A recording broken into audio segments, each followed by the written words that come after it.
This is Rene Enriquez.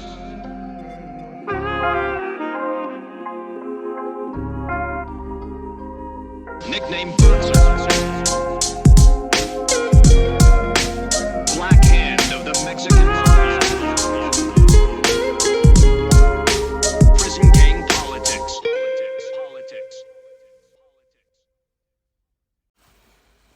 Hey folks, my name is Rene Enriquez. Welcome to Uncensored. We're going to try something a little different today. I recorded some video for the FBI in a joint project that we did for law enforcement training, and I did a clip on the Lista. We all know what the Lista is. It's the elimination list, and I wanted to explain, how that has evolved since my initially being inducted into the organization. And I recall that there was never a written list that you saw. I never in my career saw a written list. That's a contemporary development that occurred in Pelican Bay in the 90s when a lot of members were isolated. There was a lot of infighting, and there were cliques of different mob members that were rivaling each other. And the first thing they did was they outsourced. When it really started occurring. And it was the C facility mob with Tablas Castellanos, Cuate Grajeda, Angel Valencia, and their crew that began filtering out messages to the general population, the Sureños and the Camaradas, not to associate with certain Mexican Mafia members, that they were on the disregard list, where it really evolved. That's where that phrase comes from. And the carnales that it was happening to, myself, a couple other brothers, we didn't respond in kind because I believed personally that outsiders had no business in organizational affairs, particularly internal politics. But this has since corrupted into south-siding, calientadas, multas, which are fines, green lights, and green lights have since abated in a large sense. But there are still lists that are written and are introduced as evidence in almost every major case that's brought against the Mexican Mafia. And I think it's one of the downfalls of the organization, is writing this stuff down, thinking that it will never be discovered or utilized, because these kites are pretty common, and say that you're a Sureño and you get caught with a kite, you get taxed for that as well. If I was the guy being asked to transport a kite, I'd say, no, heck no, not if you're going to find me, because if I get caught, I get caught. I'm not going to pay money that I can't afford to pay. And there's just a whole corruption in this process with the list, because the list was spoken only among members. Only members knew who was on the list. And it was not spoken about to outsiders. There were a few select elite outsiders, like true camaradas to the organization, that knew certain carnales were on the lista, and they would be taken care of. But those were the trusted few camaradas, not today's camarada, where every 18-year-old thinks he's a camarada, but true camaradas to the organization. And those are the only people that knew. And it wasn't, recorded and passed around, and you didn't have senoras and girlfriends and Southsiders and residents and everybody else talking about who's on the list, or he's no good, or he got his wings clipped. Those things weren't spoken of. I mean, that's sacrilegious to the organization, and I think it's part of the diminishment of the organizational traditional practice of not speaking about it to outsiders. But here's some examples of the lista. I have incorporated them into this intro, and you'll see some other stuff during the video that will give you a full understanding of what the lista is and what its purpose is. And I hope you like this segment. Be sure to let me know what you think. Here we go. Here goes the video. The lista. In English, it translates to the list. It is known to all Mexican Mafia members as the hit list. To be placed on the list is the ultimate sanction. And you're placed on the list because you're not readily available to kill. That's what's called the lista. There's typically a waiting period. Usually Mexican Mafia members are housed in maximum security housing units, which are also known as the hole or isolation. It limits their access to one another. The process for putting an individual on the list is politics. And it basically boils down to your personality and your influence in the organization. You're placed on the list for a perceived violation of one of the existing rules. And this happens quite often in the organization. Personally, I was placed on the lista 3 times during my career in the organization. And the way you're placed on the lista is through a series of individuals voting against you. It's majority rules in the Organization of California. In federal faction, it's the commission's decision. In Arizona, it's the Mesa's decision. And these are the ruling bodies for those 2 other factions. But in California, it takes a fine art of politicking. And it boils down to really a popularity contest. For a cardenal to be placed on the lista is quite severe. And it denotes his desired death by the organization. It's the ultimate sanction, the exclusion from the group. You can, however, come off of the lista. It's dependent upon, again, your socio-political status in the organization. As I was on the lista 3 times, I came off of the lista 3 times. It was my inherent understanding that to be on the lista was a regular thing. It's the nature of the beast, if you will. You are living with a group of individuals who are judgmental, critical, antisocial at best, and quite often violent. These individuals only know violence. It is a language that they all understand. The organization utilizes violence as a form of terror and a form to keep cardenales in check. It maintains a rigid sense of discipline, and the organization utilizes the lista to keep cardenales in check. To come off of the lista, you have to, again, participate in a fine act of politicking and violence. Typically, if you identify an individual that's politicking against you or attempting to place you on the lista, you politic back just as hard. And it's a series of mudslinging.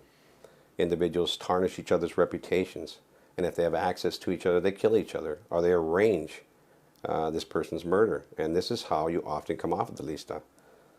In my existence for 17 years in the organization, I felt that I was on the lista every day. And this is an overwhelming sense of anxiety for the typical member. The lista is a fearsome thing. It's a form of terror.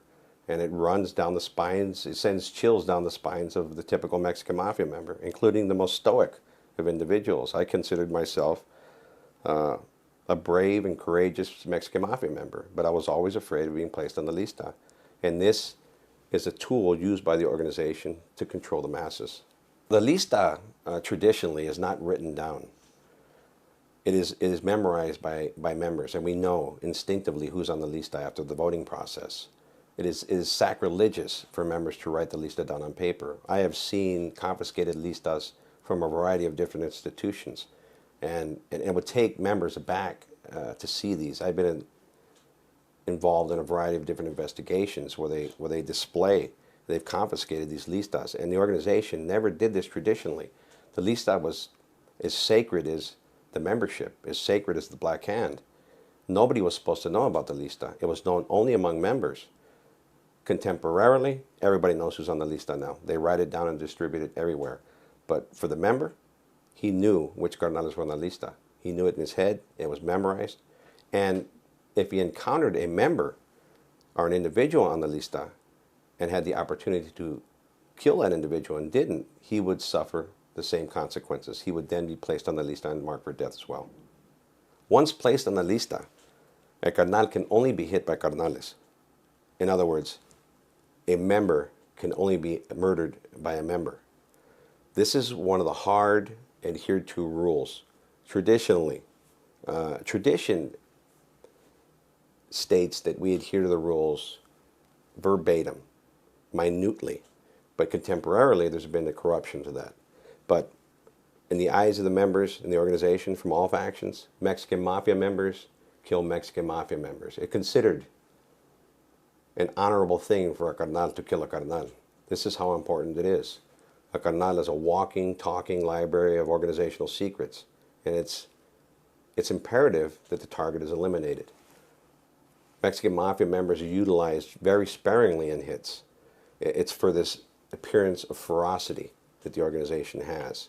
The overkill. When a Mexican Mafia member is stabbed, he's not stabbed once, twice, or 3 times.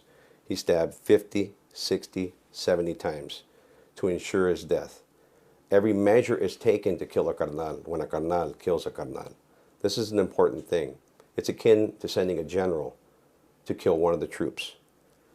This is how important killing a carnal is. No sureño can raise his hand to a carnal, even if he is on the lista. This is considered a cardinal rule.